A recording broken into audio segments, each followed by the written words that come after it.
18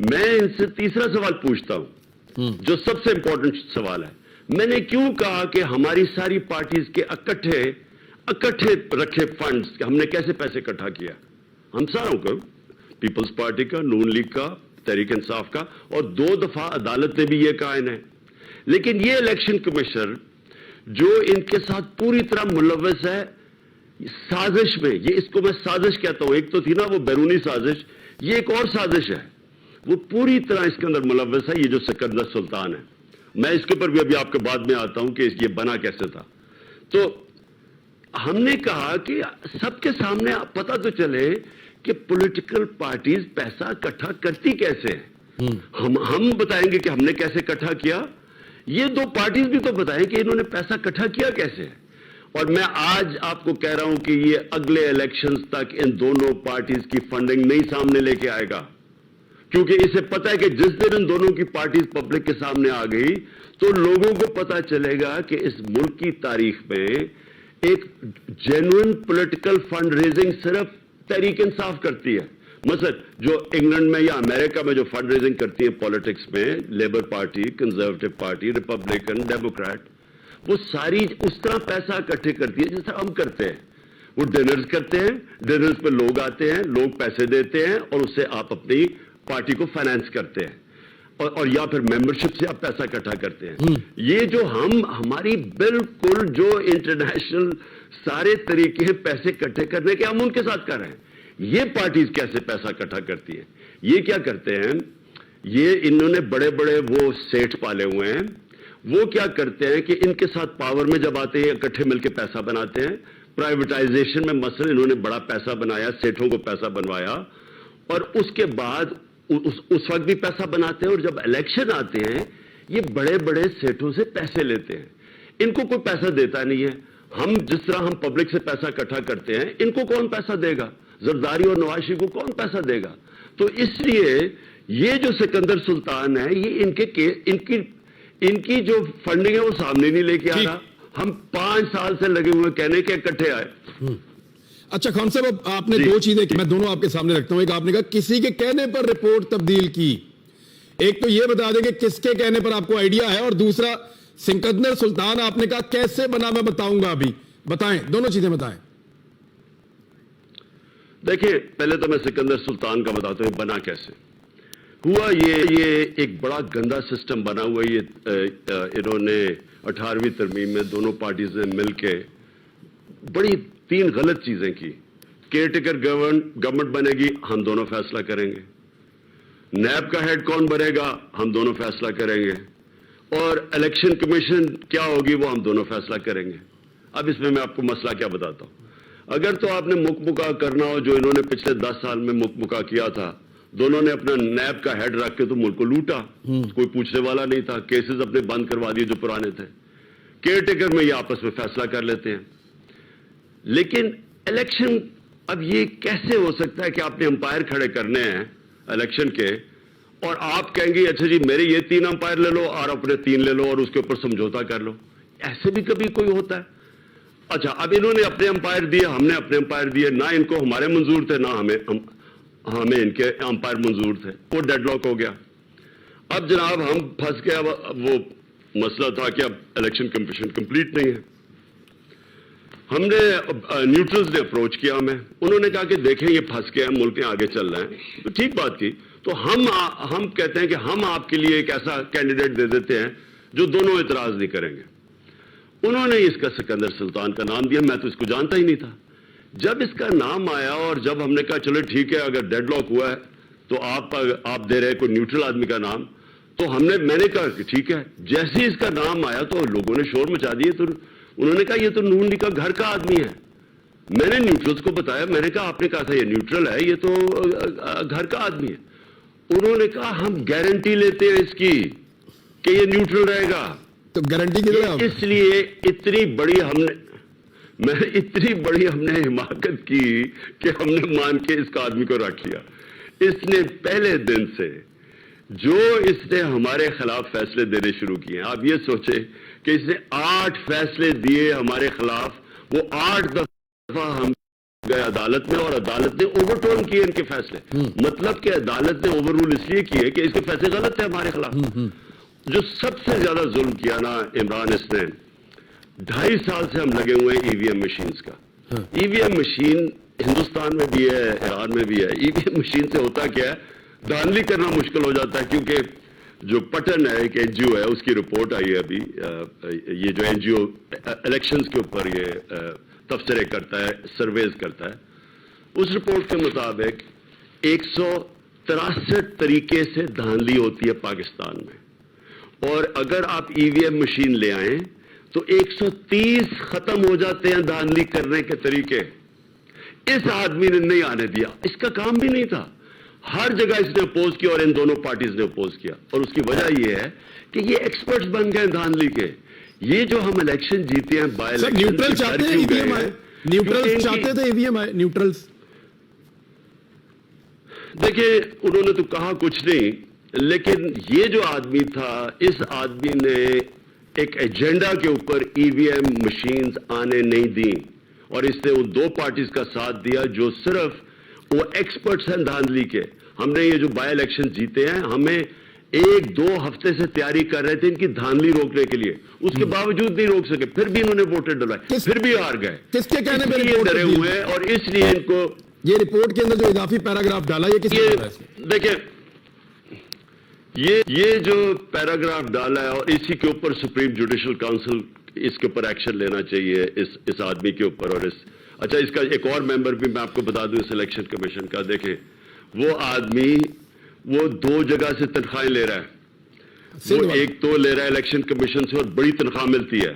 یہ سندھ کا جو ان کا الیکشن کمیشن ہے, مجھے اس کا نام نہیں پتا, لیکن دوسرا وہ سندھ حکومت سے بھی تنخواہ لے رہا ہے. یونیورسٹی میں سندھ حکومت کا وہ امپلائی ہے, یونیورسٹی میں وہ پیسے لے رہا ہے. ہم نے اس کا سپریم جوڈیشل کاؤنسل میں اس کا کیس رکھا ہوا ہے. میری اپنی ججز صاحبان سے بڑی ریکویسٹ ہے کہ یہ اتنا امپورٹنٹ ہے الیکشن کمیشن, جمہوریت نہیں چل سکتی آزاد الیکشن سے. تو یہ کیسا آدمی ہے جو 2 جگہ سے تنخواہیں لے رہا ہے, اور یہ ہے الیکشن کمیشن بنی ہوئی. اس کے اوپر ہم جس طرح میں نے کہا سپریم جوڈیشل کاؤنسل میں گئے ہوئے 3 مہینے سے, اس کا کیس نہیں سنا جا رہا.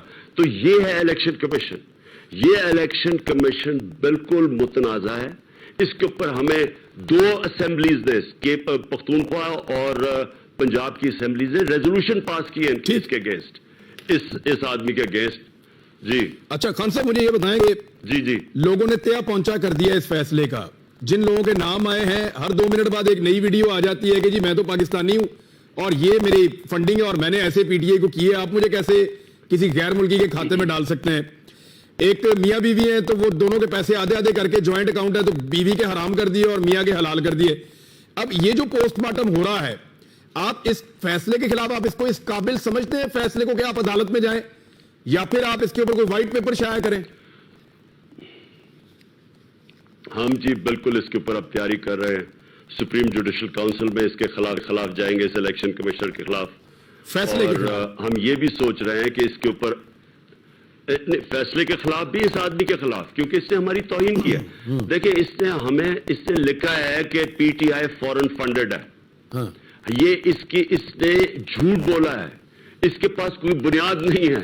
نہ پی ٹی آئی نے کسی ملٹی نیشنل سے پیسے لیے, نہ. اچھا میں ایک اور بھی آپ کو بات بتاؤں. میں جب 2012 میں ہماری پارٹی اٹھنے لگی تو 2 فورن حکومتوں نے مجھے پیسے آفر کیے, اور دونوں, اور شاہ محمود میرا گواہ ہے جب میرے ساتھ بیٹھا تھا, جب ایک فورن حکومت نے پیسے آفر کیے اور انہوں نے کہا کہ پہلے ہم فلانے آپ کی ملک کی پارٹی کو پیسے دیتے ہیں, تو ان دونوں میں سے ایک پارٹی تھی. اب ہم نے فیصلہ کیا آپ کو پیسے دینے کا. جب میں نے اس سے کہا کہ ہم یہ بالکل غیر آئینی ہے اور غیر قانونی ہے, ہم آپ کے پیسے نہیں لیتے, جب انشاءاللہ ہم پاور میں آئیں پیسے انویسٹ کریں پاکستان میں. یہ سمجھ جائیں کہ یہ پیسے, جب اس لیے میں کہتا ہوں پتہ تو چلوا ہو کہ ان کے پیسے آتے کدھر سے. مولانا فضل الرحمان کا جنرل پاشا نے پارلیمنٹ کے اندر کھڑے ہو کے کہا کہ لیبیا سے پیسے آتے ہیں اس کے پاس. وہ بڑے آج تک منہ بنا کے بڑا معتبر بن کے باتیں کر رہے فضل الرحمان. اس نے پارلیمنٹ میں سارے ارکان اسمبلی کے سامنے کہا کہ یہ لیبیا سے پیسے لیتا ہے. میں اس لیے کہہ رہا ہوں عمران, اس قوم کو پتا تو چلے کہ پولیٹیکل فنڈ ریزنگ ہے کہ یہ پیسے اکٹھے کیسے کرتے ہیں, یہ کدھر سے آتا ہے ان کو پیسہ. اور پیسہ زرداری کھلے عام, اس نے 2018 میں ہم نے 20 اپنے ایم پیز کو نکالا پختونخوا میں. کیوں نکالا؟ کیونکہ اس نے تصویریں ہیں, یعنی ویڈیوز ہیں, پیسے دیتے ہوئے 5-5 کروڑ روپے دے کے ہمارے وزیر خرید رہا تھا. یہ زرداری یہ پیپلز پارٹی نے خریدے تھے, اور یہ پھر یوسف رضا گیلانی کے ایکشن میں پیسہ چل رہا ہے. تو یہ ان کے پاس پیسہ کدھر سے آتا ہے؟ پوچھے تو صحیح. مجھے اس بدنیت اور یہ ڈس آنیسٹ الیکشن کمیشن سے مجھے یہ ہے کہ جو روکنا چاہیے اسے, جو ملک کے اندر غلط پیسہ چل رہا ہے, چوری کے پیسے سے الیکشن خریدے جا رہے ہیں, لوگوں کو خریدا جا رہا ہے, پارلیمنٹیرینز کو ابھی کتنا پیسہ چلا ہے. یعنی یہ جو ہارس ٹریڈنگ ہوئی ہے سندھ ہاؤس میں, اربوں روپیہ چلا ہے. کوئی شرم نہیں ہے اس آدمی کو کہ پتہ چل رہا ہے کہ پیسہ کدھر سے آ رہا ہے, اور کھلے عام سب کو پتا ہے کون سی پارٹی پیسہ دے رہی ہے, کون پیسہ دے رہا ہے. خان صاحب, کبھی ان کو شرم نہیں آئی کہ ملک کی ساری اخلاقیات تباہ ہو رہی ہے, لیکن نہیں, وہ پی ٹی آئی کا 8 سال سے, وہ 2012 کا ہمارا وہ 8 سال سے ٹرائل کروا رہا ہے. خان صاحب, الیکشن کمشنر یہی والا تھا, آپ کی پارٹی نے آنکھیں کھول کر الیکشن لڑا اور پنجاب آپ نے ون کر لیا. ابھی اگر آپ کو بہت مجبوری میں اسی الیکشن کمشنر کے نیچے جنرل الیکشن لڑنا پڑا تو کیا آپ لڑیں گے, یا پھر آپ کہیں گے کہ میں اس کے نیچے بالکل الیکشن نہیں لڑوں گا؟ دیکھیں, پہلے تو ہم کل اس کے خلاف مظاہرہ کر رہے ہیں, پرامن احتجاج, اور میں دیکھ رہا تھا کہ نون لیگ والے بڑے گھبرائے ہوئے تھے کہ جی الیکشن کمیشن کے باہر احتجاج. ان کو بھول گیا کہ انہوں نے اسی الیکشن کمیشن کے باہر انہوں نے بھی احتجاج کیا ہوا ہے. ہم پرامن احتجاج کر رہے ہیں, ریڈ زون میں ہم بالکل نہیں آ رہے. صرف ہمارے پارلیمنٹیرینز ڈیلیگیشن جائے گا اس کو بتانے کے لیے کہ ہمیں کوئی اعتماد نہیں ہے. 2 پروونشل اسمبلیز 4 میں سے اس کے خلاف عدم اعتماد کر دیا انہوں نے. ہمارے وکیل بھی جائیں گے, لیکن جو باقی احتجاج ہوگا وہ وہاں نہیں ہوگا. لیکن ہوگا ایک ایسا احتجاج کہ لوگوں کو یہ پتا چلے کہ یہ کس طرح کا ملک ہے, کہ آپ, اور یہ کس طرح کی حکومت ہے, یہ کس طرح کے لوگ ہیں, یہ کس طرح کی الیکشن کمیشن ہے. کہ ایک جب تقریباً 80% جو قوم کو 2 صوبے ریپرزینٹ کرتے ہیں وہ کہتے ہیں کہ ہمیں اس کے اوپر اعتماد نہیں ہے, اور یہ اس کے بعد بھی یہ بیٹھا ہوا ہے اور یہ ساری الیکشن کمیشن بیٹھی ہوئی ہے. ایسے الیکشن نہیں ہوتے. دیکھیں عمران, میں ایک قدم آگے چلا جاتا ہوں. آج اگر پاکستان کو اس دلدل سے نکالنا ہے جدھر آج انہوں نے پھنسا دیا, جب سے انہوں نے سازش کی اور آ کے یہاں انہوں نے ملک کا جو تباہی مچائی ہے, اور سوائے اپنے صرف ایک ہی کارنامہ کیا کہ اپنی جو 1100 ارب روپے کی جو ان کے چوری کے کیسز تھے وہ سارے معاف کروائیں. آج پتہ چلا کہ جی 50 کروڑ تک آپ چوری کر لیں, لیکن 50 کروڑ سے صرف اوپر زیادہ نہیں کی. یعنی سوائے اس کے مجھے یہ بتا دیں کہ انہوں نے ملک سے کیا ہے. ہمارا اکانومی آج ادھر پہنچا دی ہے, نیچے جو جدھر پہنچا دی ہے کہ میں آج مجھے فکر ہے کہ ہماری نیشنل سیکیورٹی کو خطرہ ہو گیا ہے, ملک کی سلامتی کو خطرہ. کیوں ہے؟ کیونکہ آج آرمی چیف ٹیلی فون کر رہا ہے امریکنوں کو کہ جی اب ہمیں IMF سے پیسے دلوا دو, ہمارا ملک مشکل میں ہے. اس کا مطلب کہ جب آپ امریکنوں سے اس طرح کی ڈیمانڈ آپ کا آرمی چیف کرے گا تو وہ واپس کچھ مانگے بھی تو نہیں. لیکن خبر آئی ہے کہ آرمی چیف کو وزیر اعظم نے اجازت دی ہے, آرمی چیف کو وزیر اعظم نے اجازت دی تھی یہ فون کرنے کے لیے. ویسے یہ اجازت چاہیے ہوتی ہے سر؟ نہیں, اس سے بھی بڑی بات, پوائنٹ تو صرف یہ ہے کہ اس کا مطلب کہ وزیر اعظم کے اوپر تو کوئی اعتماد نہیں ہے. تو اندر تو ویسے ہی اعتماد نہیں ہے, وہ تو الیکشنز میں آپ کو رزلٹ نظر آ گیا ہے, ان کے اوپر کسی پہ بھی اعتماد نہیں ہے.